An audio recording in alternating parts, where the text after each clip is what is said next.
வணக்கம் நண்பர்களே, உங்கள் ஈரோடு கோபையா பேசுகிறேன்.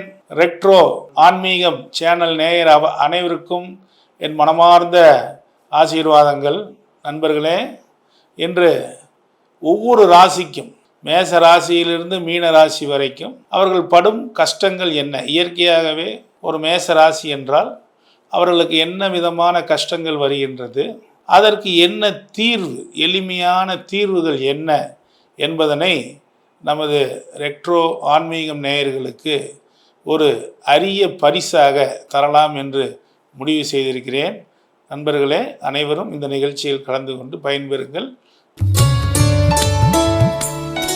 மகர ராசி அன்பர்களுக்கு என்ன துயரம், என்ன துன்பம், எதை தின்றால் வெற்றி கிடைக்கும், எதை செய்தால் வெற்றி கிடைக்கும் என்பதனை இன்று பார்ப்போம். மகரம் கடுமையாக உழைக்கும் ராசி, சனி பகவானின் வீடு.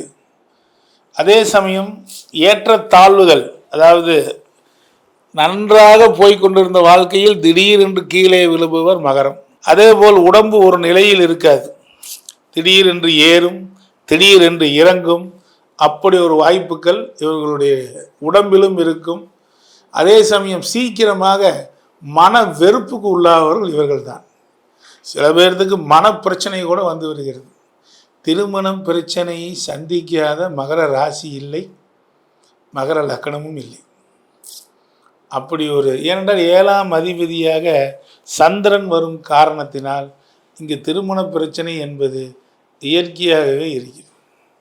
அதே மாதிரி 11ஆம் பாதகாதிபதியாக செவ்வாய் வருவதனால் நிலம் சார்ந்து, நிலம் அமைவதிலோ, வீடு அமைவதிலோ, அல்லது சகோதரன் வழியிலோ, சகோதரி வழியிலோ ஒரு நிம்மதி இல்லாத தன்மையை மகரம் அனுபவித்து கொண்டே இருக்கும். அதேபோல் 8ஆம் இடமாக சூரியன் வரும் காரணத்தினால் எழுதினான் எழுதினான் எழுதிக்கொண்டே இருந்தான் என்று இந்த ஐஏஎஸ்க்கு எழுதுகிறாங்க பாருங்கள். ஐஏஎஸ், ஐபிஎஸ், நீட்டு, இந்த மகர ராசிக்காரங்க எழுதினான் எழுதினான் எழுதி கொண்டே இருந்தான் தான் இருக்குமோ ஒழிய அந்த அந்த அந்த கவர்மெண்ட் வேலையோ அல்லது அந்த நீட்டோ கிடைக்கிறதுக்குள்ளார இவங்க ஒரு வழி ஆயிடுவாங்க. சில பேர்த்துக்கு கிடைக்கிறதே இல்லை. அதை கொஞ்சம் கவனமாக இவங்க பார்க்கணும். அதே மாதிரி மகர ராசிக்கு 6ஆம் இடமாக மிதுனம் என்கின்ற வீடு வருகிறது, புதனுடைய வீடு. மிதுனம் என்றாலே இரட்டை நண்பர்களே. இவருடைய கடன் பாருங்கள், 2 வேலை செய்வாங்க. ஒரு வேலை செஞ்சிட்டு இருப்பாங்க, கூடவே இன்னொரு வேலை செய்வாங்க. இரட்டை வேலை செய்வதில் அற்புதமானவர்கள். அதே மாதிரி கடன் வாங்கினாலும் ஒரு கடன் டபுள் கடனாக மாறிடும். 6ஆம் இடம் என்பது கடன், நோய், எதிரி. ஒரு நோய் இருக்குன்னா இன்னொரு நோய் வந்துடும். இப்போ சுகர் வந்தால் ப்ரெஷர் வருது பாருங்க, அது மாதிரி இவங்க ஏதாவது ஒரு டேப்லெட் சாப்பிட்டே இருக்கக்கூடிய ஒரு நிலையை இந்த மகரத்துக்கு கொண்டு வந்து விட்டுருது. இவங்களுக்கெல்லாம் என்ன தான் சார் வழி, என்ன தான் செய்யறது? மகரத்துக்கு ஒரு விடி உண்டா? நான் சொல்லுவேன், மகர ராசியானாலும் மகர லக்னமானாலும் 10ஆம் அதிபதி லக்னத்தில் இருந்தாலும் லக்னாதிபதி 10ல் இருந்தாலும் சனி லக்னத்தில் இருந்தாலும் இவர்களெல்லாம் கர்மாவின் பிள்ளைகள்மே. அந்த அளவுக்கு கஷ்டத்தை தருவது மகரம். ஆனால் மகரம்தான் ஆகச்சிறந்த ஒரு உழைப்பாளி, நல்ல பெரிய தொழில் நிறுவனங்களை சொல்லக்கூடிய, வச்சு நடத்தக்கூடிய ஒரு அற்புதமான ராசி மகரம்தான். ஆனால் அவங்க லைஃப்பில் பல ஃபெயிலியர்கள் இருந்துக்கிட்டு தான் இருக்குது. இதுக்கு என்னதான் வழி அப்படின்னா, இயற்கையாகவே இவங்க கன்னிமார் வழிபாடு செய்வது என்பது இவர்களுக்கு மிகச்சிறந்த நன்மையை கொடுக்கும். கன்னிமார் வழிபாடு அப்படி இல்லைன்னா, கன்னி பெண்களுக்கு நண்பர்களே, எத்தனையோ ஏழை கன்னி பெண்கள் இருக்காங்க. அந்த கன்னி பெண்களுடைய திருமணத்திற்கு இவர்கள் ஏதேனும் உதவுவது மிக பெரும் வெற்றிகளை இந்த மகர ராசி அன்பர்களுக்கு கொடுத்து கொண்டு இருக்கும். நீங்கள் ஒரு கன்னி பெண்களுக்கு திருமணத்திற்கு எந்த வகையில் வேணாலும் உதவலாம். ஏதாவது ஒரு கட்டில், மெத்து, இந்த மாதிரி வாங்கி கொடுக்கலாம். இல்லை ஏதேனும் ஒரு உதவியை நீங்கள் செய்தீங்கன்னா அது மிக பெரும் வெற்றியை உங்களுக்கு தந்து கொண்டே இருக்கும்.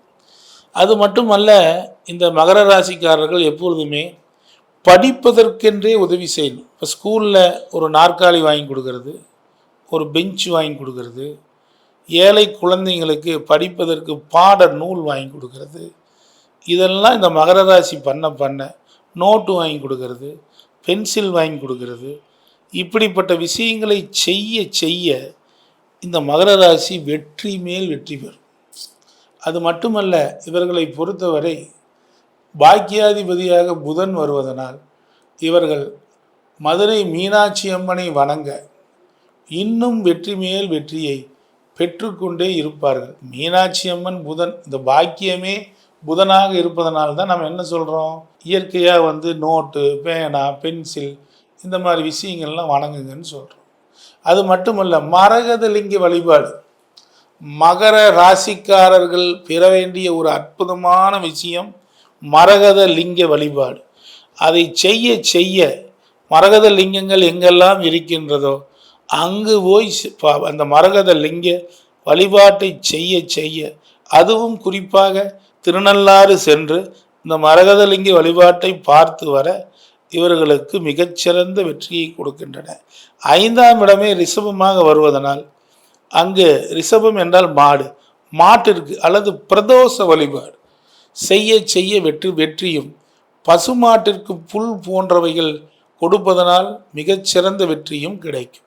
அதற்கும் மேலே அங்கே ரோகிணி என்கிற நட்சத்திரம் இருப்பதனால் இவர்கள் தேர் இழுத்தாலும் நல்ல வெற்றிகளை எப்பொழுதும் அடைவார்கள் நண்பர்களே. அதற்கு மேலும் நாம் சொல்ல வேண்டும் என்றால், கோயில் திருப்பணிகளில், அதாவது நீங்கள் ஏதேனும் கோயில்களில் புனிதமான ஒரு இடங்களில் புல் பூண்டு இதெல்லாம் முளைச்சி கிடக்குது, அதை க்ளீன் பண்ணாமல் விட்டுடுறாங்க. அதை க்ளீன் பண்ணுறது, அதாவது இதுக்கு பேர் என்னென்னா திருப்பணி செய்தல். ஒரு கோயிலில் போய் உளவார பணி செய்தல்னு பேர். உளவார பணி செய்தால் மகர ராசிக்காரர்களுக்கு உளமாற அனைத்தும் கிடைக்கும் என்று சொல்லி வணங்கி விடைபெறுகிறேன். நன்றி நண்பர்களே. உங்களுக்கு ஏதேனும் ஜாதக ரீதியிலே ஆலோசனை தேவை என்றால் என்னுடைய செல் நம்பர்கள் இந்த கீழே சென்று கொண்டிருக்கின்றன. அவைகளை பயன்படுத்தி என்னிடம் கான்டாக்ட் செய்யுங்கள். உங்களுக்கு கட்டண ரீதியிலே ஆலோசனைகள் வழங்கப்படும்.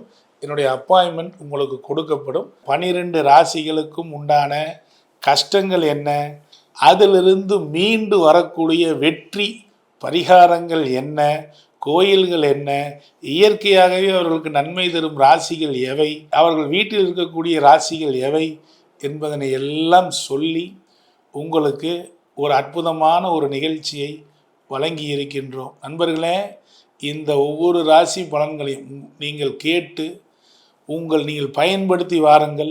உங்களுக்கு வெற்றி என்பது நிச்சயமாக கிடைக்கும்.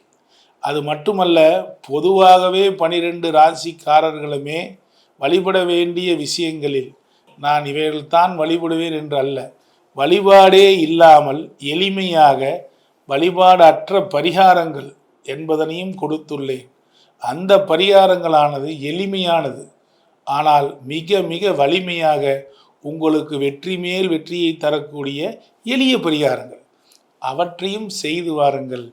நீங்கள் கோயிலுக்கு சென்றால் என்ன பலனோ அதே பலன் இந்த பரிகாரங்களில் ஒளிந்து உள்ளன நண்பர்களே. இவைகளை பயன்படுத்தி வெற்றி பெறுங்கள். உங்களுக்கு எனக்கு என்னுடைய மனமார்ந்த ஆசீர்வாதங்கள் சொல்லி வணங்குகிறேன் நண்பர்களே. நன்றி.